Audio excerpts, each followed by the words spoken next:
대통령발 가짜 뉴스에는 어떻게 대응하시겠습니까? 대통령의 신년사는 정부의 실체이며 국가의 방향성입니다. 문재인 대통령은 지난 1월 신년사에서 우리 경제가 작년 경제협력개발기구 국가 중 최고 성장률을 달성했다라며 대통령발 뉴스를 발표했습니다. 하지만 이 뉴스는 거짓되고 왜곡된 가짜 뉴스였습니다. 37개 OECD 가입국 중 지난해 성장률을 발표한 국가는 아직 10여 곳에 불과하며 작년 12월 OECD가 발표한 전 세계 50개 주요국 올해 성장률 전망에서 한국은 2.9%로 29위에 그쳤습니다. 가짜 뉴스를 엄정 대응하겠다는 정부 여당과 한상혁 방통위원장에게 묻고 싶습니다. 대통령발 가짜 뉴스에는 어떻게 대응하시겠습니까? 그리고 대통령에게 묻고 싶습니다. 가짜 정보를 제공한 김상조 청와대 정책실장에게는 어떤 책임을 물으시겠습니까? 그리고 국민께 묻고 싶습니다. 대통령께 가짜 정보를 제공한 김상조 청와대 정책실장, 신년사로 가짜 뉴스를 발표한 문재인 대통령, 그리고 가짜 뉴스 확산을 막아야 할 한상혁 방통위원장, 이 셋 중 가장 큰 책임은 누구에게 있을까요? 그때는 사실이었지만 지금은 가짜다라고 말할 것인가요? 네,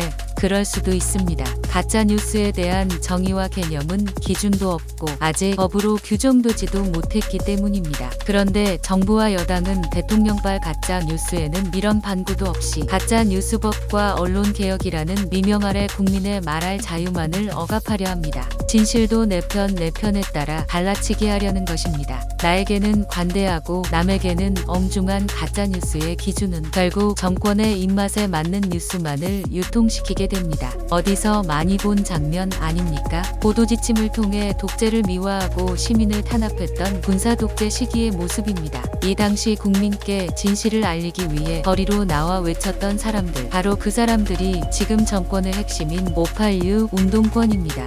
586 운동권이 주도하는 것의 여건이 과거 그들이 말하던 민주주의와 국민의 자유를 오히려 억압하는 악법을 스스로 만들려 하는 것을 지켜보며 너무나 안타깝습니다. 586 그들의 정치적 말로가 위선과 거짓으로 규정되고 싶지 않다. 진실을 다루는 가짜 뉴스법에 대해서만은 더 대화하고 협업하여 방법을 찾아내야 합니다. 숫자로 밀어붙일 일이 아닙니다.